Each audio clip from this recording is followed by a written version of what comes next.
নমস্কার বন্ধুরা, আমার চ্যানেলে আপনাদের স্বাগত। তো প্রতিদিনের মতো আজকেও একটা নতুন ধরনের ভিডিও নিয়ে এসেছি। আজ বানাবো নিরামিষ কুমড়ো ডাঁটার চচ্চড়ি। তো চলুন দেখে নেওয়া যাক আমি কিভাবে এই নিরামিষ কুমড়ো ডাঁটার চচ্চড়ি রান্না করি। এখানে কড়াই বসিয়েছি, দিয়ে দিচ্ছি তেল।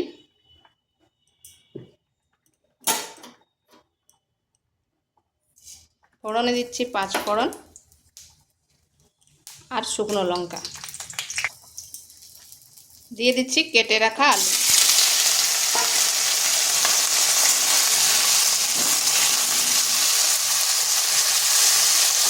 পরিমাণ মতো লবণ।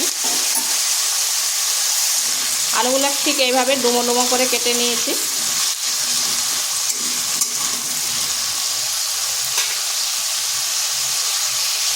এরপর মিডিয়াম আঁচে রেখে ঢাকা দিয়ে দিয়ে আলুটাকে ভেজে নিচ্ছি।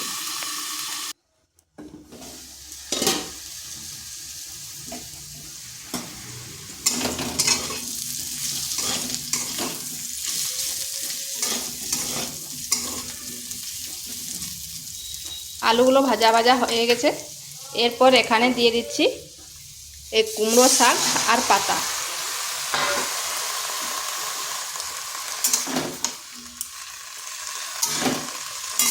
কচি কচি কুমড়ো ডাঁটা আর পাতাগুলো দিয়ে দিলাম।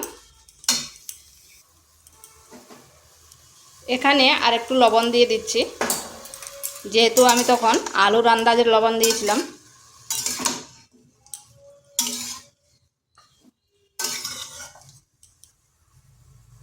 এরপর এটাকে ঢাকা দিয়ে মিডিয়াম আঁচে 4 থেকে 5 মিনিট রেখে দিচ্ছি। এদিকে একটা অন্য কড়াই বসিয়েছি, ওটাও পাশে সিদ্ধ হচ্ছে। এখানে দিয়ে দিচ্ছি পোস্ত। পোস্তটাকে হালকা একটু ভেজে নেব।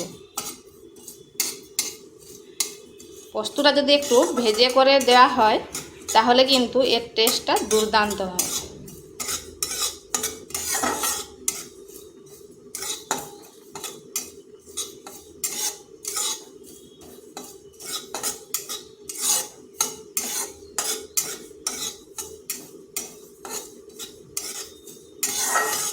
পোস্তটা খুব বেশি ভাজবো না, হালকা একটু ভেজে নিয়েছি। তো এটা হয়ে গেছে। এরপর নামিয়ে এটাকে গুঁড়ো করে নিচ্ছি। এটা কিন্তু জল দিয়ে গুঁড়ো করবো না, শুকনাটাই গুঁড়ো করবো, যেমন দরদরে ভাব থাকে।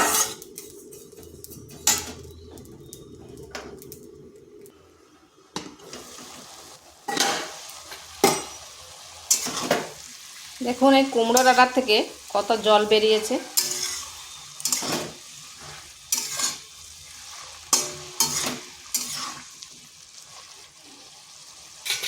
এখানে দিয়ে দিচ্ছি সামান্য লঙ্কার গুঁড়ো আর সামান্য হলুদ দিচ্ছি। হলুদ আপনারা নাও দিতে পারেন, অনেকেই পোস্ত রান্নাতে হলুদ ব্যবহার করেননি।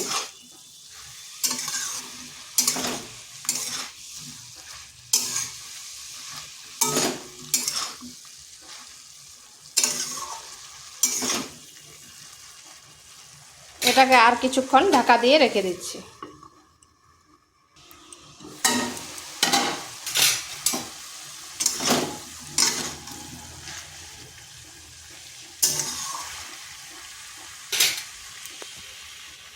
এখানে দিয়ে দিচ্ছি জল।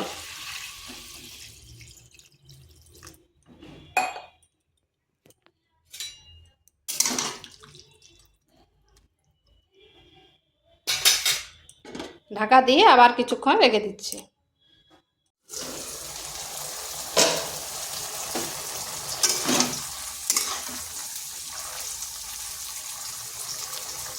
আলুগুলো খুব সুন্দরভাবে সিদ্ধ হয়ে গেছে।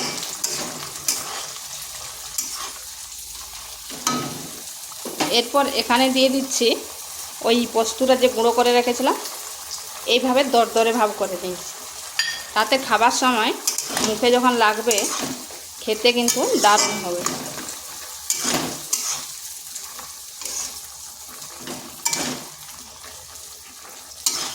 তো এটাকে এইভাবে মিনিট 2 একটু নেড়ে চেড়ে নিচ্ছি।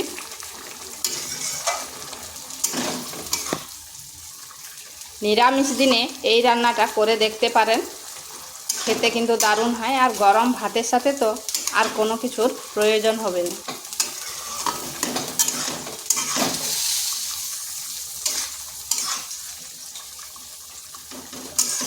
এটা হয়ে গেছে, এরপর নামিয়ে নিচ্ছি।